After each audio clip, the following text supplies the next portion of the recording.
আর পেটের মধ্যে বুট জুতা দিয়ে মুড়িয়ে সব নাড়ি বুড়ি নষ্ট করে এই যত দেওয়া যাচ্ছে। আমি কিন্তু 10,000 দিয়ে পাঠাইছি। 5:30টার সময় কিছু টাকা নিয়ে গেছে, তো ওর টাকা দেখতে দেয় না, ওর চাচা গেছে দেখতে দেয় না, সব নিয়ে গেছে। তখন ওর চাচা বলছে যে আমি একটু শুধু নাস্তাটা দিব, বলছে না খাওয়া দাওয়া যাবে না, সে এখন ঘুমে তারে ডিস্টার্ব করা যাবে না।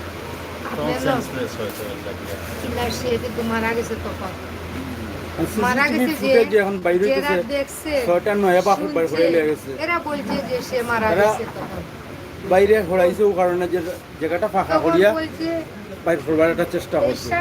কাপড় আমি বদলাইলে তো সুন্দর হয়, তারা চাইছি মনে হইলো কোনো অনেক ফলাই দিয়ে সুন্দর আমরা কাপড়টা বদলাইতে হবে। 5:30টায় যখন বলছে যে আপনি যান গিয়ে এখন ও ঘুমিয়ে আছে, ডিস্টার্ব করা যাবে না, এবং যেই পুলিশগুলো দূরেই আনছে এরা সব ঘুমে গেছে, সব 9টায় আসবে, আসলে আপনারা ওর কাছ থেকে নেবেন, যেই টিমে দূরিয়ে আনছে এই টিমের কাছ থেকে নেবেন, আমরা দোয়ান্তি মতানা আসবেন তখন দেখা 10,000 নিয়ে আসবেন। তারপরে 9:30টার দিকে গেছে, দেখা 10,000 নিয়ে যাওয়ার পর তখন বলছে যে আমি রায়হানকে নেওয়ার জন্য এসেছি, টাকা 10,000 নিয়ে এসেছি। তখন এরা সবাই মানে ভিতরে ঢুকে গেছে পুলিশ, আর আসে না, সামনে কেউ আসে না। পরে একটা পুলিশকে ডেকে আনছে, এনে বলছেন আমি রায়হানের গার্জেন, রায়হানের চাচা, আমি আইছি রায়হানকে নেওয়ার জন্য, আপনারা বলছিলেন টাকা 10,000 নিয়ে, এটা আমি আনছি টাকা পয়সা, আমার রায়হান। তখন একটা চেয়ার দিচ্ছে, একটা লম্বা দাড়িওয়ালা পুলিশ চেয়ার দিচ্ছে, চেয়ার দিয়ে বসে চাচা বলে সে ভিতরে যায়। তখন বসে ওকে চাকর করছে যে মনে হয়েছে যে ভিতরে মনে হয় তুমি কিছু লেখালেখি করছে, এরকম তো চলে যে মনে হয় লেখালেখি করছে। 5 মিনিট বসার পর ওর অসুস্থ লাগছে, বলছে যে না আপনি আমার এখানে বসাই রাখলেন, আমার রায়হান কই, এই যে যখন চারিদিক কথা বলছেন যে আমার রায়হান কই, আপনার আমি এখানে বসাই রাখছেন। তখন সে এরকম বলছে যে দেখেন চাচা রায়হানের হঠাৎ শরীর খারাপ করছে, তারে আমরা ইমার্জেন্সি করেছি মেডিকেলে। কোনো এই কথা শুনে সে না বসে কুইকলি একটা সিএনজি করে মেডিকেলে যায়, মেডিকেলে গিয়ে ইমার্জেন্সিতে তল্লাশি চালিয়েছে, তারে পায় নাই।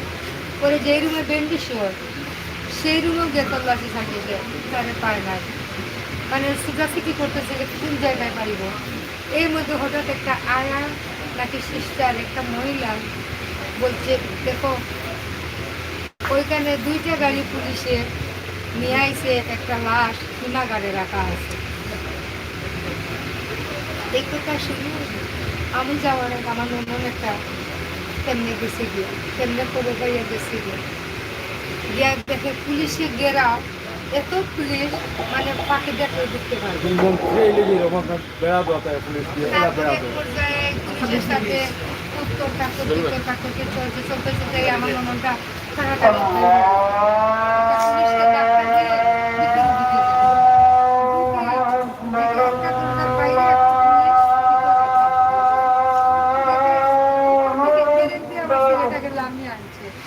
লামিয়ে আনিয়ে এইরকম লাগছে। তখন আমার আমার এই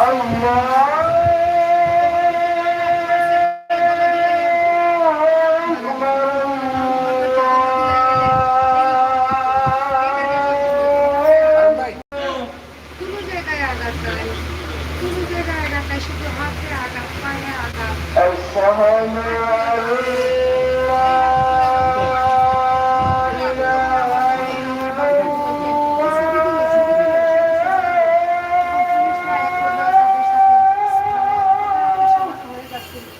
ছবি তুলতে দিতেছে না, তখন তারপরেও তারা ছবি তুলছে।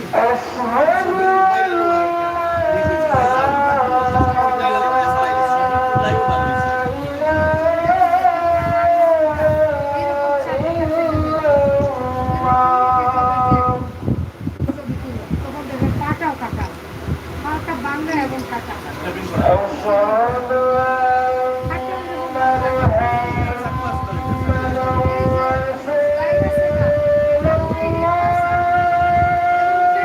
একটা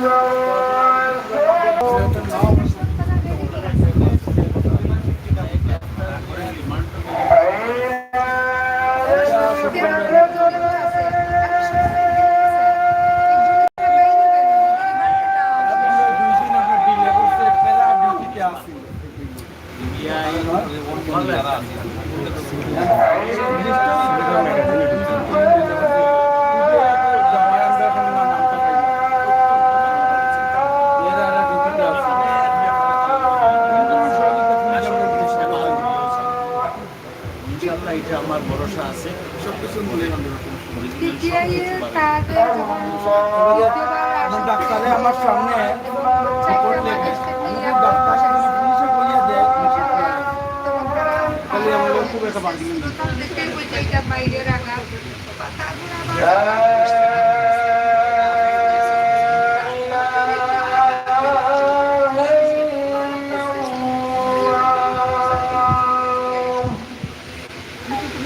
তারপর আবার এই দোষী পুলিশগুলো ধরা পড়ে এবং রিমান্ডে আনে তাহলে কিন্তু তার ষড়যন্ত্রটা বেরিয়ে আসবে ইনশাআল্লাহ ওই এবং তার শাস্তিটা এমন ভাবে হোক আমার বাচ্চা যে তিলে তিলে মারা আমরা গেছে জানা অথচ আমার বাচ্চার কাছে শান্তি পাবে তার আত্মার কাছে শান্তি পাবে আমি তো শান্তি পাই তার মেয়েটাও তো একদিন না একদিন যখন বড় হবে সেও তো বলতে পারবে যে বিনা দোষে আমার বাবার দুনিয়া থেকে বিদায় দিয়েছে যারা বিচার হয়েছে তাদের বিচার ওদের শাস্তি এটা একটা দৃষ্টান্তমূলক শাস্তি হইব তা নাহলে এই যে তো বাচ্চাগুলা বাংলাদেশে আছে এরা যে ঘর থেকে বেরিয়ে আসে রাত্রে ঘরে গিয়ে ফিরবে কি না কেউ নিরাপদ না। কেউ নিরাপত্তা নেই এখন তো বর্তমানে এই যে দৃষ্টান্তমূলক যারা এইরকম কাজ করছে এরা যত সময় থেকে হাত না হচ্ছে তত সময় থেকে আমরা কিন্তু নিরাপত্তা নাই আমাদের পরিবার নিরাপত্তা নাই আমাদের ছেলে সন্তানরা নিরাপত্তা নাই আমার আখানের মেয়েটা নিরাপত্তা নাই বরং আমিও নিরাপত্তা নাই না ইনশাআল্লাহ এর মাঝে রেস্ট হয়েছে রেস্ট হওয়ার পরে সব কিছু বার হইব আইনের আমরা যখন আইব বিচার হইব এটা ঈশ্বর অন্যান্য মামলা এটা একটা আশ্চর্যজনক একটা ঘটনা ঘটছে যেটা বাংলাদেশ সরকারও এবং প্রধানমন্ত্রী সহ প্রত্যেক কর্মকর্তার মাঝে নাড়া অথচ দেখেন এই রায়হান একটা পুলিশের নাতি এবং এই রায়হানের বাবা ছিল একটা বিজ্ঞানের হাবিলদার আর এই যখন আমার বাচ্চা আর তো বাদ করে কাঁদতেছে পাশের রুমের একটা ছেলে দেখছে এবং আরেকটা ছেলে শুনছে শুনে ও পাশের রুমের আরো দুজনের জায়গাইয়া করছে যে এই শুনো ওই দেখো ছেলেটা কাঁদতেছে রাত 2টা থেকে ফুটপাশটা করে সেইটাই বলতেছে আমি শুনো না আমি জানো না এবং আমি তোমাদের মতো একজন পুলিশের নাতি এবং আমার বাবা বিদ্যার্থী ছিল আমার ছেলেটা আমার ছোট মেয়েটা কাঁদতেছে আমার জন্য তোমরা আমার মেরো না যত টাকা যাও আমার মায়ের কিন্তু আমার আঙ্গা দিবে আমার মা এমন একটা মেয়ে 3টা বাজলো যদি আমি বলি টাকা নিয়ে আসো আনতে পারবে আমার মাকে আল্লাহ তার এত সাহস দিচ্ছে তার জন্য কোনো ভয় নাই কিন্তু আমার মায়ের আমার ছেলের সাহস ছিল কিন্তু আমার ছেলেটা যখন মারা যায় মনে করছে মনে হয় মায়ের টাকা নিয়ে যায় না এই জিনিসটা না। না এটা নাই হয়তো আইসে বিশ্বাস আছে যে আপনি এই টাকার লাগে আপনি আটকে ছেড়ে দিয়া ইতিহাস জানা বই আমার বাচ্চা ইনশাল্লাহ আমি সময় বড়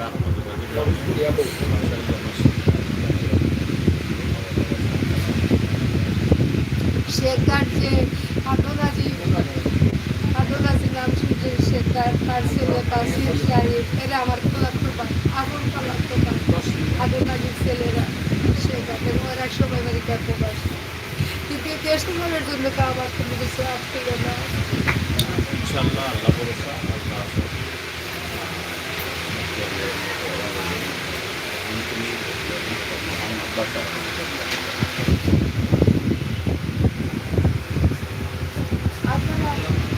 আপনারা সবে মনের মধ্যে এটাই আনবেন আমার ছেলে কোনো দল মত কিছু করে না না দলমতে এবং এইটা নিয়ে কেউ কোনো জড়িত করেন না যেন পলিটিক্স করেন না আপনারা নিরপেক্ষভাবে আমার বাচ্চা না যে ও দল বা ও দল কেউ কইছে না সবে এককভাবে সবে বিচার আপনার থাকি বেশি বরং সবে দেশবাসী সবাই এবং প্রবাস বিশেষ করে যারা সবে কিন্তু সিরিয়াসলি এখন আইনের আওতায় নিয়ে বিচার করবার লাগি প্রত্যেক দিন তারা সব রাতে হাতে দিয়া দাও কেউ লইরা না কিন্তু তারা গতিকে আপনি মোটেও চিন্তা করবেন না ইনশাল্লাহ কোনো ধরনের কোনো ধরনের মানে লুজ কিচ্ছু যে করার কোনো চান্স পিবিআই আকারে ফুললি তদন্ত করি আর সব কিছুই বাইর করবো এবং খুব তাড়াতাড়ি আমরা নিজেও আশা করলাম যে কোন সময় হয়তো জানবো এই মাত্র ধরা হয়েছে এই যে আমেরিকার দুইজন প্রবাসী একজনে বলেছেন 10 লক্ষ টাকা দিবেন ওই পুরস্কার দিবে দরিয়া দেয় আর একজনে বলছেন আরো 2 লক্ষ টাকা দিবেন 12 লক্ষ টাকা দিবেন যে দরিয়া দিবেন ওরা কিন্তু আমার কোনো আত্মীয় না কিচ্ছু না ওরা এরকম বহুত মানুষ আছে এরা কিন্তু আমার আত্মীয় না কিন্তু আমার ভাই মানে কষ্টের কথা শুনে আমাকে দেখে আমার মনটাকে সান্ত্বনা দেওয়ার জন্য ওরা আসামিকে ধরার জন্য এতটুকু করতেছে আমি সবাই কাছে চিরকৃতজ্ঞ আপনারাও যে এসেছেন আমাদের দেখার জন্য আমি সবাই কাছে চিরকৃতজ্ঞ আমরা আছি সব সময় আছি আপনার লোকে দেশবাসী সরকার সব আপনারা আছে যে আসছেন এত কষ্ট করে আমাদের দেখার জন্য আল্লাহ আপনাদের হায়াত দারাজ করুন আপনারা আল্লাহ দোয়া করতে এটাই কামনা করি। কষ্ট জি না, আপনি অনেক নাম্বার নিচ্ছি নাম্বার দিচ্ছি আমার নম্বর নিতে নিয়ে আপনার নাম্বারটা দিলাম 01787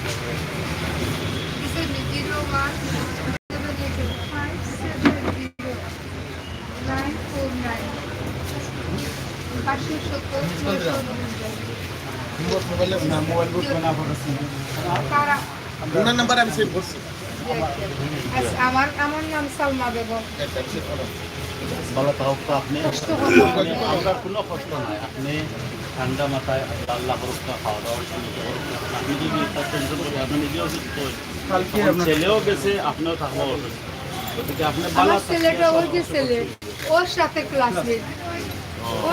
ক্লাসমেট একসাথে লেখাপড়া করেছে ওদের কাছ থেকে আপনারা জানতে পারবেন নাই সবে কইরা সবে তো তার বালা ছাড়া এখন পর্যন্ত খারাপ কেউ হয়েছে না ওটাও তো আপনি মা হিসাবে আপনি গর্ববোধ করতেন আমার ছেলেরা এই পর্যন্ত খারাপ একটা কথা কেউ হয়েছে এবং আমরাও গর্ববোধ করি যার কারণে যখন দেশবাসী বিদেশ সকল ভাল লাগি চিন্তিত বেশি বিদেশে আমার ছেলেটা যে বিচার না হয়তো পুলিশ তো আপনার বুক বড় জীবন আমরা কেউ নিরাপদ থাকতাম না। না ইনশাল্লাহ নিশ্চিন্ত থাকুন খুব তাড়াতাড়ি ধরে হইব এবং সব আমরা নিজেরাও প্রত্যেক মিনিটে মিনিটে মনে করি আর যে মনে করে ধরে হইব ধরে হইব কষ্ট করি আসসালামু আলাইকুম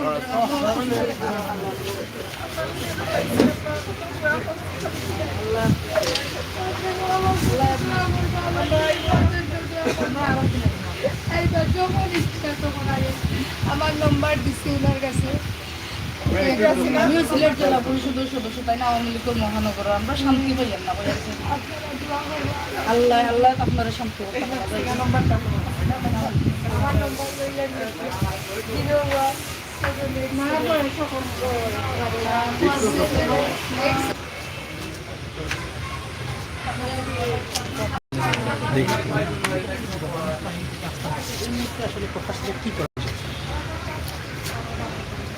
আমি প্রথমেই বলবো এই বিষয়টা অত্যন্ত স্পর্শকাতর এরকম ঘটনা আমাদের দেশে বিশেষ করে পুলিশ প্রশাসনের কাছ থেকে আমরা কেউই আশা করি না। আমি গত কয়েকদিন যাবৎ প্রবাস থেকে বিশেষ করে এত লোক প্রত্যেক দিন শত লোক আমাকে ফোন করেন অজানা অনেক লোকই আমাকে ফোন করেন যেহেতু সবাই জানেন সিলেটেই বেশিরভাগ থাকা হয় এবং ঘটনাগুলো তো স্পষ্ট আমি তাদেরকে কি বলবো তারা ঘটনার দিন পরের দিন হসপিটাল পোস্টমর্টম মায়ের বক্তব্য পুলিশের বক্তব্য সব কিছু তারা সবাই দেখতে পাচ্ছে এবং এই ঘটনাটা বিশেষ করে আমাদের মাননীয় প্রধানমন্ত্রী সহ স্বরাষ্ট্রমন্ত্রী মন্ত্রণালয় বিভিন্ন গোয়েন্দা সংস্থা সবাই কিন্তু খুব সিরিয়াসলি নিয়েছে প্রথম যখন শোনা গেছে ছিনতাইকারী কিছু একটা হয়তো তখন ওইভাবে আমলে কেউ হয়তো নেয় না এই বিষয়টা না হলে এই যে এসআই সে ওখান থেকে পালিয়ে যেতে পারত কিন্তু পোস্টমর্টমের পরে যখন কথাবার্তা শুরু হয়েছে তার মায়ের বক্তব্য শুরু হয়েছে আপনাদের টেলিভিশনের সাংবাদিকরা আপনারা কথা বলা শুরু করেছেন, জনসাধারণ কথা বলা শুরু করেছে, তখন প্রশাসন যখন বিষয়টাতে হাত দিয়েছে তখন সবার কাছে জিনিসটা স্পষ্ট হয়ে গেছে যে টাকার জন্য তাকে নিয়ে মেরে ফেলা হয়েছে। এটা আর প্রমাণের এমন কোনো বাকি থাকে না, কীভাবে সিএনজিতে উঠিয়ে তাকে হাসপাতালে নেওয়া হচ্ছে সব কিছু। কাজেই এখন স্বরাষ্ট্র মন্ত্রণালয় থেকে যখন পর্যটকরা সিলেটে আসতো, স্বামী স্ত্রী নতুন বিয়ে করেছে, হানিমুনে আসতো, তখন বিভিন্ন হোটেলে উঠতো। ওটার পর নাকি ওই অনেক হোটেলের মালিকগুলো বলছে সে গিয়ে ওদেরকে গার্লফ্রেন্ড বয়ফ্রেন্ড বলে বিয়ে করতো, তাদের কাছ থেকে টাকা আদায় করতো, এই যে আপনার ফুটপাত থেকে টাকা আদায় করতো, বিভিন্ন ব্যবসায়ীরা অভিযোগ করেছে। আপনি তো একজন ব্যবসায়ী হয়ে ব্যবসায়ী কী মনে করেন যে এগুলো কি ঠিক বা এগুলোর বিরুদ্ধেও কী ব্যবস্থা না, নেওয়া উচিত? এরকম কিছু কিছু পুলিশ আছে, পুলিশের কিছু কিছু সদস্য, কিছু কিছু ওসিও আছে। আমি একজনের এগেনস্টে আমি এগুলো বের করে হেডকোয়ার্টারে কমপ্লেন দিয়ে তাদের শাস্তি পর্যন্ত হয়েছে। কিছু কিছু পুলিশ আছে একটু দাড়িওয়ালা টুপিওয়ালা নামাজ পড়ে হয়তো একটা ব্যবসা করে, গিয়ে ধরে নিয়ে কি তুমি ব্যবসা জামাত করো, এই করো, তোমার বাড়িতে বম আছে, এই আছে সেই আছে, কয়ে 1 লাখ টাকা 1.5 লাখ টাকা নিয়ে ছেড়ে দিই। কিছু কিছু পুলিশ সদস্য এইভাবে হোটেলে গিয়ে রাস্তাঘাটে হাজব্যান্ড ওয়াইফকে পেলে সিলেটে এরকম করে আমি অনেক শুনেছি। এবং 2-1টা ব্যাপারে আমি কিছু কিছু তদবিরও করতে হয়েছে, তারপরে অনেকে ক্ষমাও চেয়েছে। কিন্তু সবাই এরকম না, বাট কিছু কিছু পুলিশ অফিসারের জন্য আমাদের কিন্তু মাথা এখন নত হয়ে গেছে। জনগণের কাছে, ইয়াং জেনারেশনের কাছে অনেক সময় আমরা অনেক চুপ থাকতে হয়, অনেক সময় অনেক এগুলো কি সবগুলো শাস্তি পাওয়া প্রয়োজন? হচ্ছে। তবে এখন পুলিশ প্রশাসনের বর্তমান অত্যন্ত দক্ষ আইজিপি, তিনি কিন্তু সবাইকে সতর্ক করে দিয়েছেন যে কেউ যখন কোনো আকাম কুকাম করবে এর দায়ভার কিন্তু পুলিশ নেবে না। যার কারণে পুলিশের অনেক সদস্য বর্তমানে জেল হাজতে আছে, বিচারের আইনের আওতায় আছে, বিচার হবে, এদের জেল ফাঁসি হবে।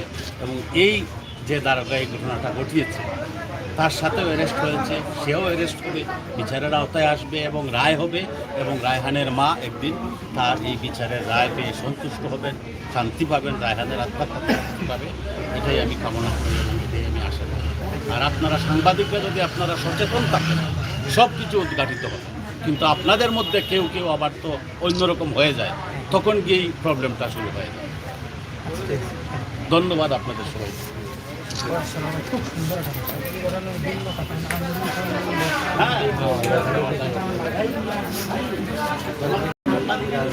প্রিভিয়াস আপনারা দেখছেন রায়হানের বাড়ি থেকে আমরা যে ভিডিও দিচ্ছি, আপনারা অবশ্যই বুঝতে পারছেন যে এখানে লন্ডন প্রবাসী আওয়ামী লীগ নেতা এখানে এসেছেন এবং আওয়ামী লীগের নেতৃবৃন্দ, মহিলা নেতৃবৃন্দও এসেছেন। আর রায়হানের মায়ের সাথে দেখা করে তারা যাচ্ছেন। আশা করি আপনাদের ভালো লাগবে, ভিডিওটি শেয়ার করবেন, সবাইকে পৌঁছে দেবেন সেই প্রত্যাশা আশা রাখছি। সবাই ভালো থাকুন, সুস্থ থাকুন আর নিরাপদে থাকুন। সিলেটের ম্যাগাজিন ইউটিউব চ্যানেলের সাথে থাকুন। অন্যায়ের প্রতিবাদ করুন, অন্যায়কারীকে ঘৃণা করুন।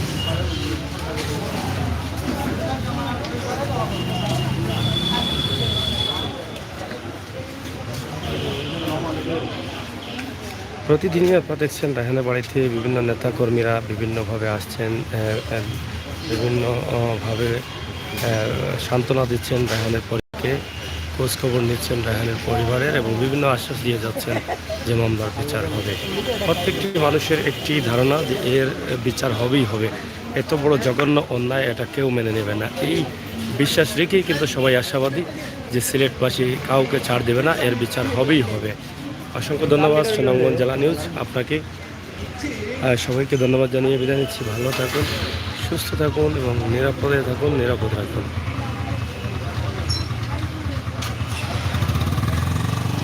আমরা রায়হানের বাড়ি থেকে বের হয়ে যাচ্ছি এবং পরবর্তী ভিডিওগুলো দেখার জন্য আমাদের চ্যানেল সাবস্ক্রাইব করবেন, বেল আইকন ক্লিক করে দেবেন।